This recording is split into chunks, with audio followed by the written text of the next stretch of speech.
하나님께서 이 시간 우리에게 주시는 말씀은 구약의 말씀 사무엘상 24장 1절로 15절입니다. 구약 성경 449쪽이에요. 사무엘상 24장 1절로 15절. 오늘은 예배 환경이 조금 바뀌었네요. 어수선하기도 했고요. 불 안 켜도 됩니다, 집사님. 자꾸 떨어지니까. 오늘 저와 여러분에게 좀 극장 같은 분위기가 주어졌습니다. 오늘 예배가 그만큼 중요하구나. 오늘 말씀을 더 귀담아 들으라고 그렇게 하나님이 강제적으로 우리에게 사인을 주시는 것 같아요. 오늘의 말씀을 통해 더 많은 은혜가 주어질 줄로 믿습니다. 우리 말씀을 교독하겠습니다. 사울이 블레셋 사람을 쫓다가 돌아오매 어떤 사람이 그에게 말하여 이르되 보소서 다윗이 엔게디 광야에 있더이다 하니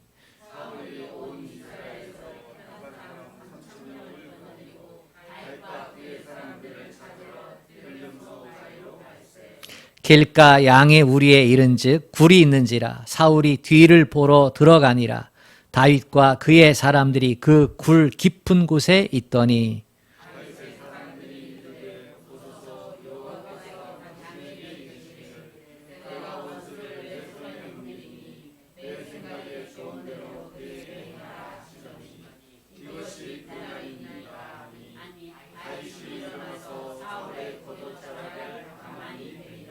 그리한 후에 사울의 옷자락 뱀으로 말미암아 다윗의 마음이 찔려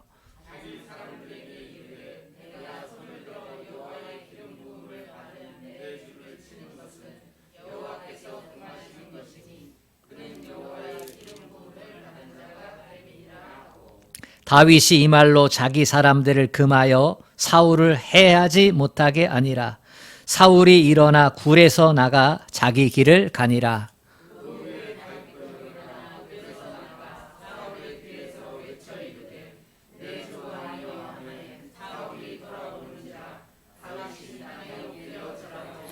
다윗이 사울에게 이르되 보소서 다윗이 왕을 해하려 한다고 하는 사람들의 말을 왕은 어찌하여 들으시나이까?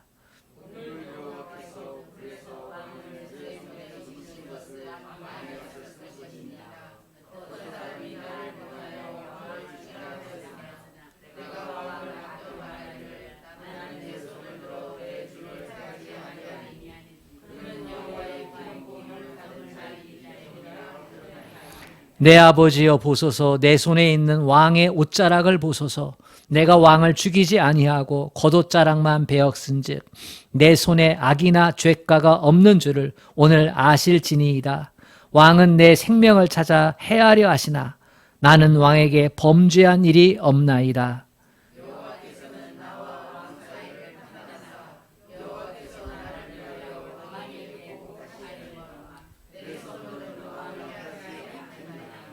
옛 속담에 말하기를 악은 악인에게서 난다 하였으니 내 손이 왕을 해하지 아니하리이다.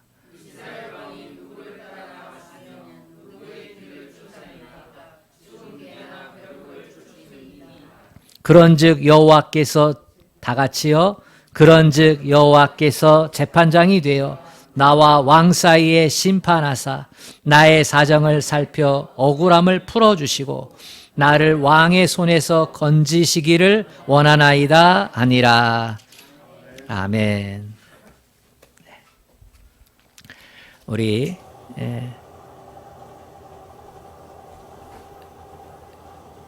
주님만 사랑하면 아멘 합시다. 아멘. 아멘. 정말로 주님만 사랑합니까? 아멘. 공부하는 것 쉬운가요? 어려운가요? 어렵습니다. 쉽다 이렇게 생각하는 사람도 어려울 때가 옵니다. 직장 생활하는 거 쉽나요? 어렵나요? 어렵습니다. 쉽다 하는 사람도 어려울 때가 옵니다. 왜 그렇습니까? 경쟁해야 하기 때문입니다. 공부만 하면 쉬운 사람도 있거든요. 그런데 거기에 경쟁이 되니까 어려운 거예요. 직장 생활도 재미있고 신나지요. 그런데 그것이 경쟁이 되니까 어려운 것입니다. 그래서 답답한 인생이 됩니다. 여기저기 살기 힘들다라는 말이 들려옵니다. 경쟁에서 뒤처지기 싫으니까. 그런데 많은 사람들이 경쟁 가운데서 뒤처지잖아요. 그러니까 힘든 거예요. 자꾸만 뒤처지면서 우리 심령에 쌓이는 게 있어요. 나는 할 수 없구나. 나는 해도 안 되는구나. 나는 실패자구나. 이런 게 쌓이는 거죠. 그래서 많은 사람들이 듣고 싶은 말이 할 수 있다는 말이에요. 넌 할 수 있어. 이런 말을 듣고 싶어 합니다. 그런데 이런 말은 듣고 싶다고 들을 수 있는 말이 아니에요. 누구나 다 해줄 수 있는 말이지만은 그 말이 나한테 들려지지 않을 때가 훨씬 더 많습니다. 주위에서 넌 할 수 있어. 너는 할 수 있다니까. 넌 실패자가 아니야. 그래도 그것이 귀에는 들리는데 마음에는 새겨지지가 않습니다. 믿어지지가 않는 것이지요. 진심이 느껴지기 전까지 내 마음에 받아들여지지 않는 겁니다. 누가 이 말을 해줘야 내 마음속에 새겨집니까? 신뢰할 수 있는 대상이 이 말을 할 때에 내게 믿음이 생기고 내 마음에 새겨지는 줄로 믿습니다. 적어도 나를 잘 알고 내 장단점을 알고 진심으로 사랑해 주는 사람이 넌 할 수 있어. 그러면 이게 내 마음에 새겨지는 믿음의 말이 됩니다. 아니면 그 방면의 전문가가 너는 할 수 있다니까 이렇게 말해줄 때 신뢰가 되는 거예요. 나도 실패 많이 했었어. 그런데 내게 있는 장점들이 있거든. 그거 붙잡고 애쓰고 힘썼더니 내가 이런 열매를 거두게 되었단다. 내가 보니까 너는 이런 장점이 있고 이런 단점이 있는데 장점이 나보다 훨씬 더 많네. 넌 할 수 있어. 이렇게 말해주면 그 사람의 귀에 그것이 들려질 뿐만 아니라 마음에 새겨져서 난 할 수 있다 하는 믿음의 말이 입에서 터져나오게 되는 줄로 믿습니다. 여러분, 우리 곁에는 신뢰할 만한 대상이 있어야 합니다. 나를 사랑하고 진심으로 나를 아껴줄 수 있는 사람, 신뢰할 수 있는 대상이 나한테 있어야 돼요. 뿐만 아니라 인생의 전문가가 내 곁에 있어야 합니다. 바로 예수님입니다. 우리가 주님을 만나면 믿음의 말을 하게 됩니다. 성경에는 믿음의 말을 통해 놀라운 역사가 일어난 이야기가 참 많이 기록되어 있습니다. 마태복음 8장에 보면 믿음하고는 전혀 관계가 없을 법한 한 사람이 등장합니다. 로마 백부장이지요. 로마 군인 장교인데 식민지였던 이스라엘에 파견돼서 근무를 하는 거예요. 100명의 부하가 그 밑에 있었는데 이 로마 백부장이 어떻게 돼서 하나님을 믿게 되었는지는 모르지만 하나님을 믿었어요. 근데 신실하게 믿었어요. 경건하게 믿었어요. 그래서 늘 말씀 보고 기도하고 뿐만 아니라 어려운 이스라엘 백성들을 물심양면으로 많이 도와줬어요. 비록 자기들을 집어삼킨 로마의 군인으로 와 있지만 이스라엘 백성들이 마음속에 진심으로 이 사람은 하나님을 잘 믿고 우리를 진정으로 위하는 사람, 이러한 생각을 다 가졌어요. 그 로마 백부장이 하나님 믿고 변한 게 또 있어요. 자기의 부하들도 아꼈다는 거예요. 당시에 노예나 이런 군인의 부하 이런 사람들은요, 죽으라면 죽고 살라면 살고 할 정도로 가치가 그렇게 크지 않은 존재들이에요. 그런데 이 로마 백부장이 자기의 부하가 죽을 병에 걸렸을 때에 자기가 예수님을 찾아서 나와요. 그때 제자들이, 주변 사람들이 예수님께 말하는 거예요. 저 로마 백부장은 경건한 사람이라. 예수님, 저 사람의 요청을 들어주셨으면 좋겠습니다. 그래서 예수님이 로마 백부장의 청을 받아서 백부장의 신하를, 부하를 고치려고 떠나가는데요. 이때 백부장이 한마디 해요. 주여, 내 집에 들어오심을, 주님이 내 집에 들어오는 것을 나는 감당치 못하겠습니다. 나도 내 밑에 부하가 있어서 오라 하면 오고 가라 하면 갑니다. 주님, 말씀만 하옵소서. 그러면 그대로 될 줄로 믿습니다. 이 말은요, 주님이 내 집에 오는 건 나는 너무나 부담스럽다. 내 집은 누추합니다. 내 집은 죄인의 집입니다. 그러니 안 오셔도 되는데 여기서 말씀만 하시면 집에 있는 하인이 나을 줄로 믿습니다. 이 믿음의 말을 하는 거예요. 그러니까 주님이 이 말을 듣고 깜짝 놀라는 거예요. 그러면서 이런 말을 하세요. 이스라엘 땅에서도 이만한 믿음을 만나보지 못했다. 대대로 하나님을 믿었던 이스라엘 백성들보다 이방인이었던, 이제 믿은 지 얼마 안 된 이 사람의 믿음이 훨씬 더 크다는 거예요. 그러면서 주님이 축복하시죠. 내 믿음대로 될지어다. 이 말은 내 믿음의 언어대로, 내 믿음의 말대로, 내 믿음의 고백대로 이루어질지어다. 이렇게 축복했어요. 정말로 그 백부장의 부하가 그 즉시 나았어요. 할렐루야. 누가복음 5장에 보면 베드로가 밤을새 그물 던지는 장면이 나옵니다. 생계를 위해서 밤새 그물을 던지는 거죠. 근데 못 잡았어요. 여러분, 밤새 수고해 일하는 것도 힘든데요. 손에 잡은 게 없으면 몇 배로 힘들지요. 그지요? 그래서 이제 그물을 다 내려놓고 정리하고 집에 들어가려고 하는데 주님께서 베드로에게 말하는 거예요. 깊은 데로 가가지고 그물을 내려라. 이렇게요. 그런데 베드로가요, 어떠한 말을 하시는지 아세요? 이렇게 말합니다. 주님의 말씀에 의지하여 내가 그물을 내리리이다. 아멘. 얼마나 피곤해요? 얼마나 낙심돼 있어요?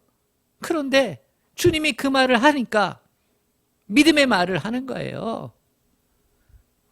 주님의 말씀에 의지해서 내가 그물을 내리리이다. 감정적으로 안 돼요. 상식적으로 전문가는 자기 자신이에요. 그런데 주님의 말씀에 의지해서 내가 그물을 내리리이다.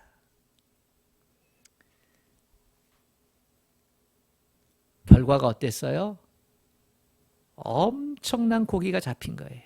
자기 배를 가득 채우고 형제들의 배를 불러와가지고 같이 채우는 역사가 일어난 거지요.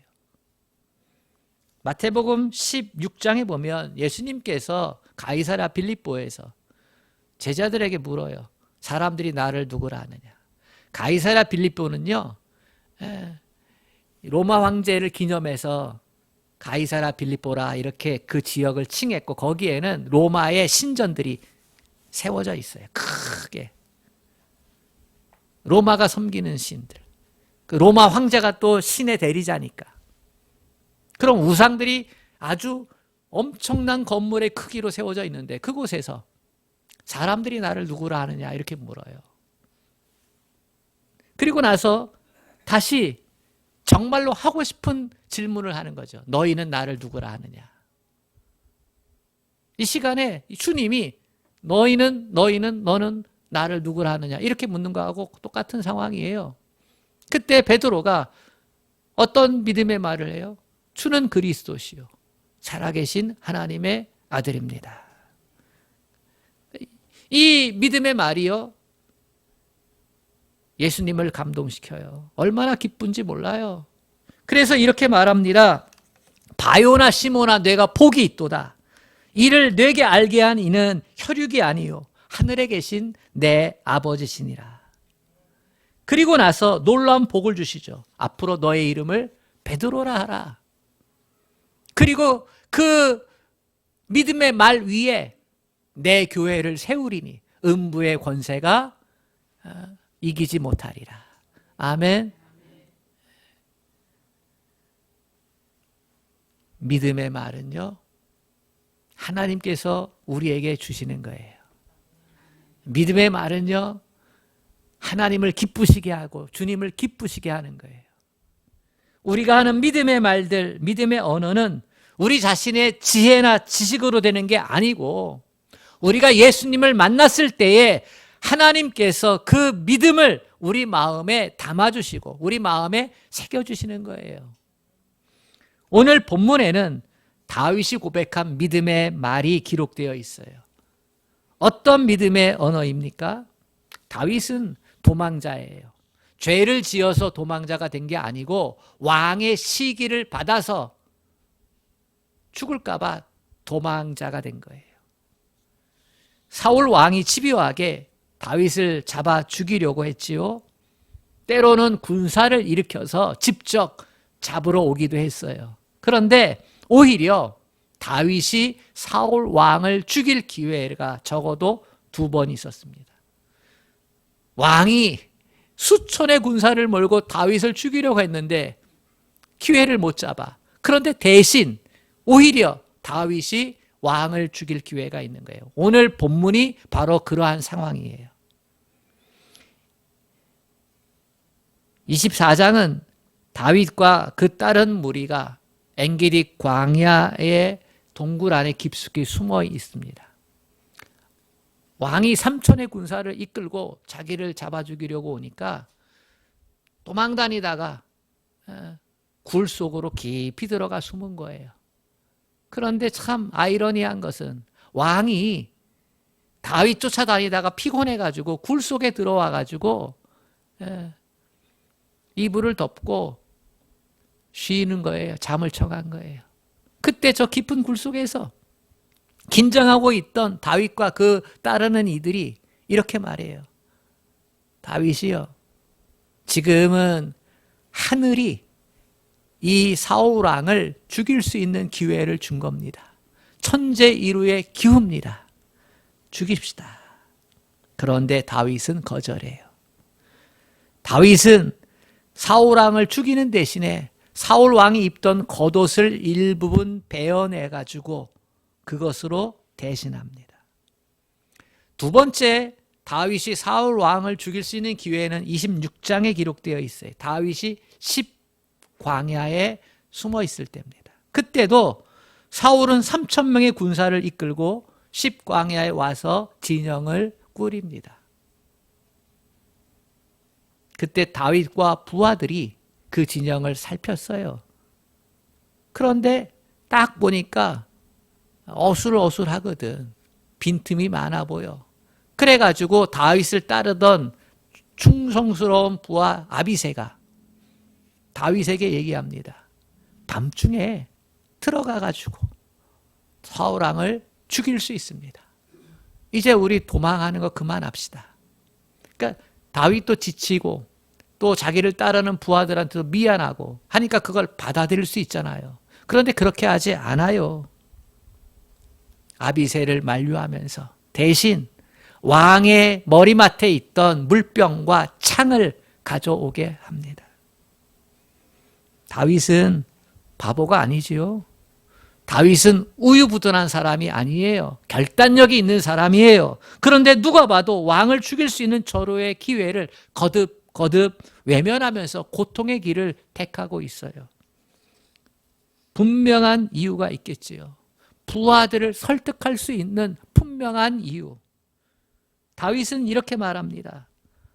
여호와의 기름 부음을 받은 자를 치는 것은 하나님께서 금하시는 것이다. 하나님께서 기름 부어서 왕으로 세웠으니까 그 왕으로 세운 것을 내가 칠 수가 없다. 그 누구도 칠 수가 없다는 거예요. 이 말은 다윗의 믿음의 말이에요. 하나님의 주권을 인정한, 하나님을 존중하는 믿음의 말이에요. 오직 다윗의 마음 깊은 속에서 고백되어지는 믿음의 언어입니다. 다윗은 사울 왕을 죽일 수 있는 두 번의 기회에서 이 말을 거듭거듭 반복을 합니다. 먼저 부하들에게 말했고, 그리고 이후 왕에게도 말합니다. 24장에서 첫 번째 기회에서 부하들에게 말합니다. 24장 6절. 우리 같이 읽어볼까요? 6절. 시작. 자기 사람들에게 이르되 내가 손을 들어 여호와의 기름 부음을 받은 내 주를 치는 것은 여호와께서 금하시는 것이니 그는 여호와의 기름 부음을 받은 자가 됨이니라. 이후에 사울 왕이 굴에서 나가고 다윗도 굴에서 나가고 나서 거리가 띄어졌을 때에 다윗이 왕을 불러요. 사울 왕이요. 그리고 나서 엎드려 절하면서요. 왕의 옷자락 베어놓은 거 손에 들고서 이렇게 말합니다. 24장 10절에 오늘 여호와께서 굴에서 왕을 내 손에 넘기신 것을 왕이 아셨을 것입니다. 어떤 사람이 나를 권하여 왕을 죽이라 하였으나 내가 왕을 아껴 말하기를 나는 내 손을 들어 내 주를 해하지 아니하리니 그는 여호와의 기름 부음을 받은 자이기 때문이라 하였나이다. 두 번째 기회에서 부하들에게 말합니다. 26장 9절에 보면 다윗이 아비새에게 이르되 죽이지 말라. 누구든지 손을 들어 여호와의 기름 부음 받은 자를 치면 죄가 없겠느냐. 그리고 다시 왕에게 말합니다. 멀찍이 떨어져 가지고 26장 23절에 하반절에 보면 여호와께서 오늘 왕을 내 손에 넘기셨을 때 나는 손을 들어 여호와의 기름 부음을 받은 자 치기를 원하지 아니하였음이니이다. 다윗이 위대한 믿음의 조상이 된 이유가 이것입니다. 여호와의 기름 부음 받은 자를 치는 것은 하나님께서 금하시는 것이다. 이 말은 어디에서나 볼 수 없는 오직 다윗만의 말이에요. 성경은 다윗의 이 말을 왜 이토록 강조하는 것일까? 24장, 25장, 26장 이 긴 장을 할애를 해가지고 왜 기록하고 있는 것인가? 이유가 있겠죠. 그것은 사사시대의 불신앙 때문입니다. 사사시대가 끝나고 이스라엘은 왕정시대로 들어서잖아요. 사사시대가 끝난 이유가 있어요. 그것은 불신앙 때문이에요. 사사시대의 특징은 하나님을 경히 여겼다는 데 있습니다. 편안하면, 잘 먹고 잘 살면 하나님을 무시해요. 하나님 중심대로 살지 않고 하나님 무시해요. 예배도 형식적으로 드리고 자기 배만 두드리고 어려운 사람 안 돕고 법 잘 안 지키고 어떻게 하면 누르고 나만 잘 살 수 있을까? 하나님 없는 세상, 이런 모습으로. 그리고 전쟁이 나고 기근이 찾아오면 울며 불며 하나님께 회개하고 잘못했다 하고 살려달라고 하고. 이것을 12명의 사사를 거치면서 12번 반복하는 것. 이게 사사기의 역사잖아요. 그래서 하나님은 사무엘상 2장 30절에서 매우 중요한 말씀을 하세요. 나를 존중히 여기는 자를 내가 존중히 여기고 나를 멸시하는 자를 내가 경멸하리라. 하나님은 존중히 여김을 받고 싶다는 거예요. 이 말씀을 한 후에 하나님은 사무엘에게 사울을 택해서 왕으로 기름을 부으라 하셨습니다. 하나님이 이스라엘 백성의 요구를 받아들여서 우리가 이렇게 하나님을 잘 섬기지 않고 이렇게 내 멋대로 하는 건 구심점이 없기 때문입니다. 우리에게도 왕을 주소서. 그러면 우리가 하나님을 잘 섬길 겁니다. 그래서 하나님이 왕을 허락하는 거예요. 하나님을 존중히 여길 왕을. 그래서 이스라엘 백성이 하나님을 잘 믿는 하나님 중심으로 하나님 백성답게 살기를 원하셨지. 그래 왕을 허락한 거예요. 이스라엘 초대왕 사울 왕에게 있어서 제일 중요한 것은 하나님을 존중히 여기는 것. 그리고 그 존중히 여기는 모습을 통해서 이스라엘 백성을 다스리는 것. 하나님의 대리 통치자로서. 그런데 모든 게 다 잘 풀리니까 초심을 잃어버려요. 하나님을 앞세우고 하나님을 존중했는데, 그런데 전쟁에서 늘 이기고 일마다 때마다 백성들로부터 박수 받으니까 하나님을 앞세웠던 것을 점점 안 하기 시작하고 자기가 앞세우는 거예요. 자기가 앞서는 거예요.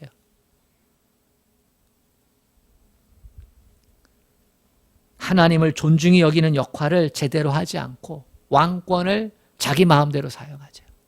사사시대로 다시 돌아간 거예요. 그러니까 하나님이 사무엘에게 내가 왕 세운 것을 후회하노라 이렇게 말씀하세요. 사울을 왕으로 세운 것을 후회한다. 하나님을 존중히 여기는 것을 제대로 안 했으니까. 그런데 놀라운 것은 하나님을 존중히 여기는 사람이 나타난 거예요. 저 이새의 집에. 그래서 하나님께서 사무엘에게 너 이새의 집으로 가라. 거기서 내가 말하는 사람에게 기름을 붓고 왕으로 세워라. 이렇게 말을 해요. 그래 사무엘이 이새의 집으로 가잖아요. 거기 딱 가서 보니까 맏아들이 딱 있는데 와, 용모도 뛰어나. 그리고 이렇게 따져보니까 왕감이야. 야, 역시 하나님 틀림없구나. 그게 기름 부려고 하는데 하나님이 아니다 이러시는 거예요. 그래서 둘째를 불러와요. 와, 첫째하고 다름없이 멋지거든. 왕감이야. 그게 기름 부려고 하니까 아니다. 셋째도 아니고 넷째도 아니고. 사무엘이 보니까 다 왕감인데 하나님은 아니라 하셔. 여섯째까지 왔는데 아니라고 해. 또 없나요? 이새에게 물었더니 이새가 말째가 있나이다. 저 들에서 양치고 염소치고 불러와라. 사무엘의 마음에는 첫째부터 여섯째까지보다 훨씬 못해. 그런데 하나님은 말씀하는 거예요. 다윗은 내 마음에 합한 자다. 그에게 기름을 부어. 사람은 외모를 보지만 나 여호와는 중심을 보느니라. 다윗에게 어떠한 중심이 있었어요? 하나님을 존중히 여기는 마음이 있었어요. 다윗은 사무엘로부터 기름 부음을 받습니다. 하나님이 그렇게 하기를 원하셨기 때문이지요. 사무엘 선지자가 자기 머리에 기름을 부을 때 올리브 기름을 부어서 하나님이 택했다. 너는 이제부터 하나님의 사람이다. 이러한 의미인데요. 기름을 부을 때 이 다윗은 어떤 생각을 했을까?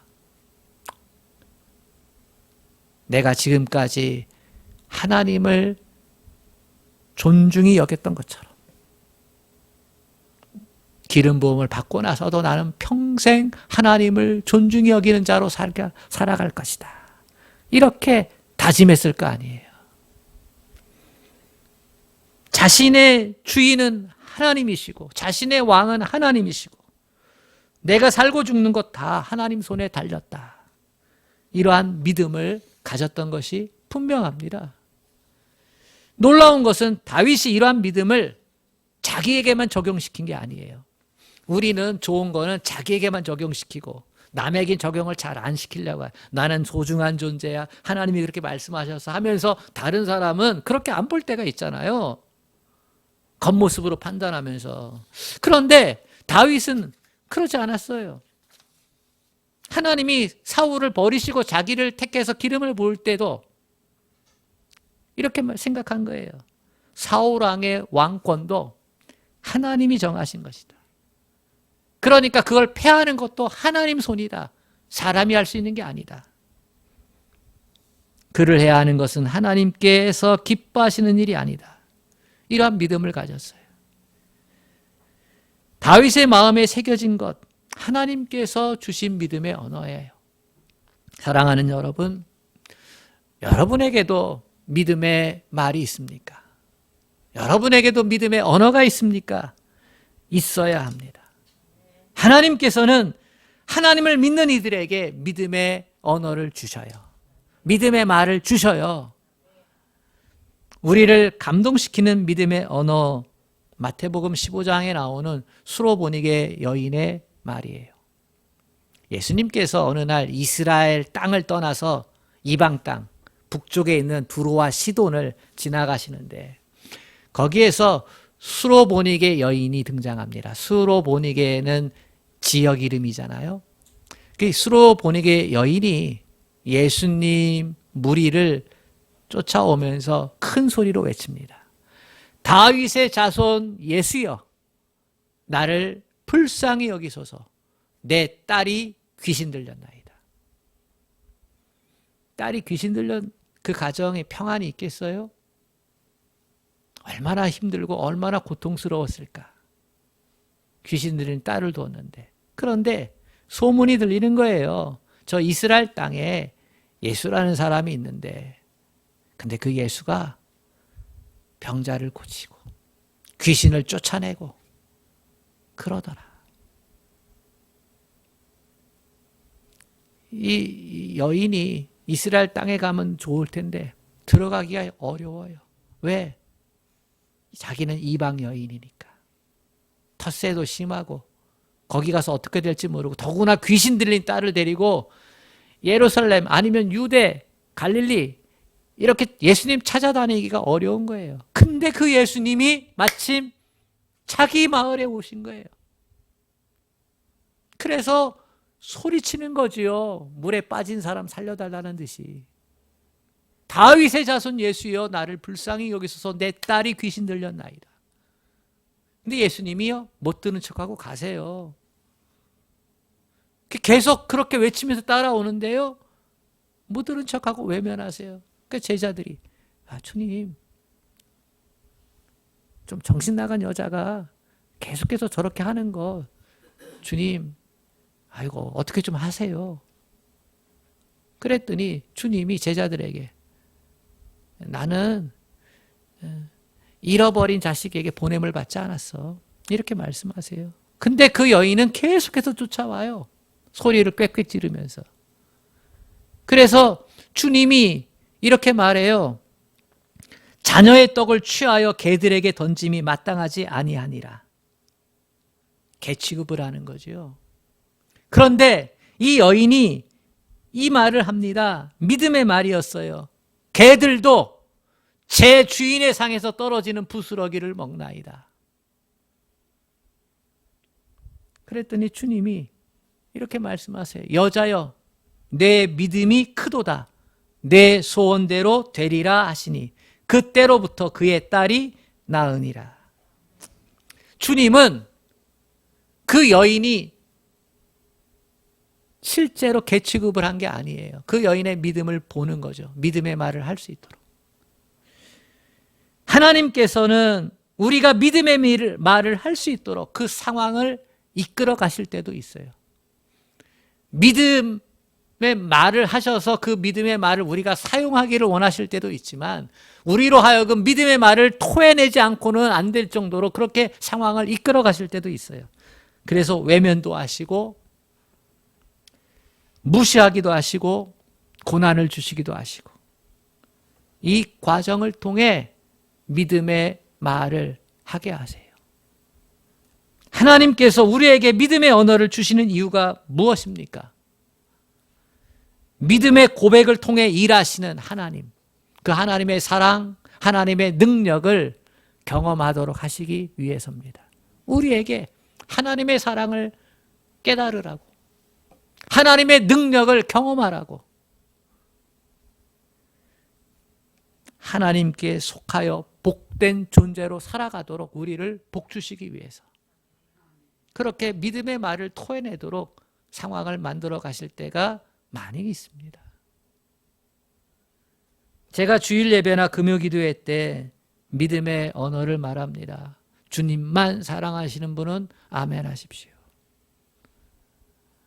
저는 이 믿음의 말이 함께 공유되기를 간절히 원하는 거예요. 주님만 사랑하는 것. 신앙생활하면서 물질 사랑하지 말고 자식만 사랑하지 말고 권력과 쾌락과 명예만 사랑하지 말고 그러면 하나님이 주신 복을 제대로 못 누려요.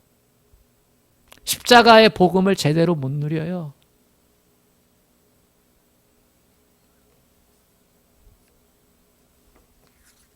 그래서 저는 여러분이 주님만 사랑합니다 라는 믿음의 말을 하기를 원해요.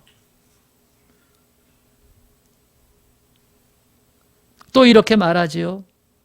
저는 이 말을 해요. 믿음의 말을. 주님이 내 삶의 토대입니다. 주님이 내가 살아가는 유일한 이유입니다. 왜요? 나는 주님 안에서 거듭났기 때문에. 그렇지만 나는 부족해요. 성격이 못된 것이 튀어나올 때도 있고 또 좌절할 때도 있고 또 말씀대로 살지 못해 쓰러질 때도 있고 남에게 상처를 줄 때도 있고 그렇지만 그럼에도 불구하고 주님이 내 삶의 이유예요. 그래서 다시 주님께로 돌아가. 주님께로. 그래야 진정 행복할 수가 있는 거예요. 저는 여러분에게 가치관의 변화도 얘기해요. 믿음은 가치의 변화를 가져옵니다. 가치가 변화되지 않으면 믿음의 사람이라 말할 수 없습니다. 왜요? 주님 말씀하시잖아요. 무엇을 먹을까? 무엇을 마실까? 무엇을 입을까? 염려하고 걱정하지 말라. 이것은 세상 사람들의 모습이다. 너희는 먼저 그의 나라와 그의 의를 구하라. 그리하면 이 모든 것을 너희에게 더하시리라. 그래야 행복할 수 있고 그래야 진정 자유할 수 있고 끝까지 충성하며 주님 어서 오시옵소서 하는 이 종말의 신앙으로 천국에 속한 자로 살아갈 수 있기 때문입니다. 그래서 믿음엔 가치 변화가 일어나야 돼요. 제가 이런 말을 하는 것은 주님 때문이에요. 주님이 내 안에 베풀어 주신 사랑 때문이에요. 여러분 기도하면 응답 받습니까? 아멘입니까? 아멘입니다. 근데 응답을 내가 원하는 대로 안 될 때도 많아요. 물론 그것도 응답이지만 거절의 모습이지만 그러나 내가 절박하면 거절도 응답이라는 게 귀에 안 들려요. 거절도 응답입니다라는 믿음의 말을 못해요. 그런데 제가 주님 영접한 후 지금까지 믿음의 삶을 살며 정말로 내가 하나님 앞에 무릎 꿇고 간절히 빌며 간구하며 믿음의 고백을 했을 때 하나님은 그 삶의 굴곡마다 응답을 주셨거든. 결코 부인할 수 없는 하나님만이 하셨던 응답이 있어요. 만나달라 할 때 만나주셨고 도와달라 할 때 도와주셨고 살려달라 할 때 살려주셨고 그래서 저는 믿음의 말을 합니다. 기도하면 응답 주십니다. 아멘.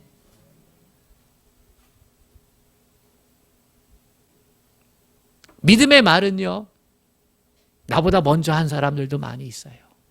주님의 결론입니다. 주님이 인생의 해답입니다. 이렇게요. 그런데 그것이 나에게도 해당되는 말이 돼요. 정말 주님이 내 인생의 결론이구나. 주님이 인생의 해답이구나. 그래서 나도 그 믿음의 말을 합니다. 내 것으로. 누군가 먼저 얘기했지만 그러나 그것이 내 것이 되어요. 주님이 그만큼 은혜를 주셨기 때문이지요. 그래서 저는 주님을 만난 사람은, 말씀 앞에 서는 사람은 하나님이 살아갈 수 있는 믿음의 언어를 주신다고 믿습니다. 11월 다니엘 기도회 시작하는데요. 간증이지요. 시간마다 간증. 장애인으로 살면서 주님을 만난 간증. 실패자로서 주님을 만난 간증. 절망했을 때 주님을 만난 간증. 죽었다가 살아나면서 만난 간증. 허무 가운데 살다가 인생의 참 의미를 깨달았던 간증들. 간증의 고백이 왜 은혜가 됩니까? 거기에는 믿음의 언어가 있기 때문입니다. 저는 성도들의 간증을 듣기를 좋아합니다. 여러분, 제발 들려주세요. 여러분의 삶 가운데 하나님이 만나셔서 들려주셨던 음성들, 여러분이 붙잡고 있는 믿음의 언어들 들려주세요. 작년에도 그런 간증들 듣잖아요. 은혜 아니면 살 수 없습니다.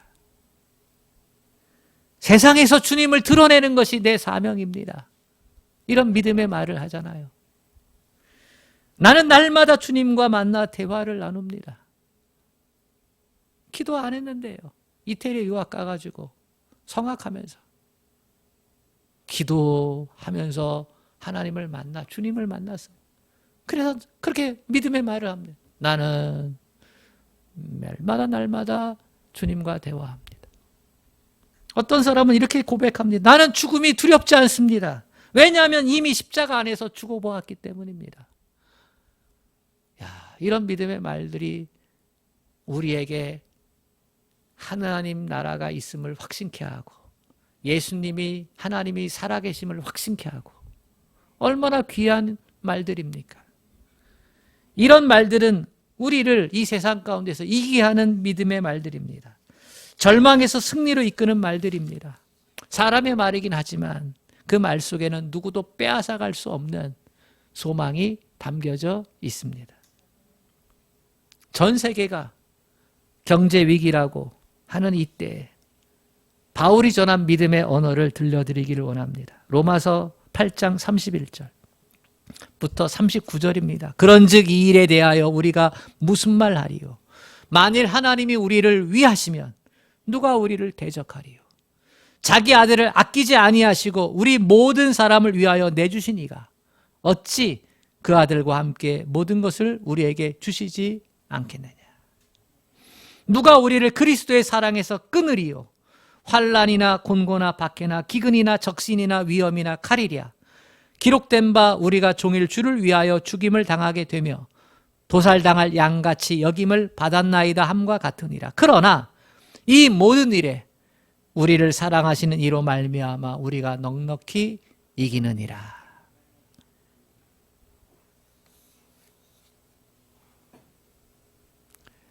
우리나라에 와서 선교하다가 이 땅에 묻혔던 선교사들의 무비명에는 그들이 평생을 붙잡고 살았던 믿음의 언어들이 있습니다.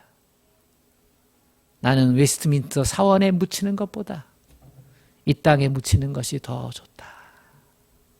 그렇게요. 여러분, 세상의 말에 마음을 뺏기지 마시고 하나님이 여러분 마음에 새겨주신 믿음의 말, 그거 붙잡고 사세요. 믿음의 말 하나님이 분명히 주십니다. 응답으로 주십니다. 또는 그 언어를 토해내게끔 우리를 이끌어 가시기도 하십니다. 주님께서 하셨습니다 라고 하는 믿음의 말들, 나는 살아도 죽어도 주를 위해 살 겁니다 라고 하는 믿음의 말들,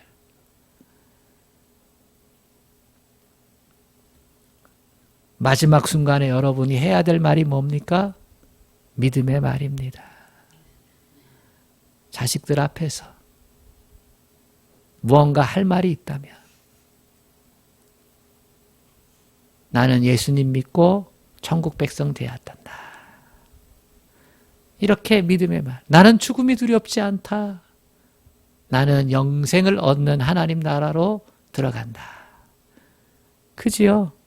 얼마나 귀한 믿음의 언어들입니까? 여러분 믿음의 말 가지고 살아갈 수 있기를 주님의 이름으로 축복합니다. 하나님을 만나면, 예수님을 만나면 하나님은 반드시 믿음의 말, 믿음의 언어를 주십니다. 내 가슴속에 새겨져 평생을 심장 뛰게 하는 믿음의 언어들이 있습니다. 그것 가지고 이 세상을 살고 그것 가지고 사탄 마귀와 싸워 이기며 불신과 대적합니다. 하나님을 존중히 여기는 믿음의 말들이 있습니다. 하나님, 이 믿음의 대열에서 벗어나지 않도록 우리를 붙잡아 주시옵소서. 예수님의 이름으로 기도합니다. 아멘.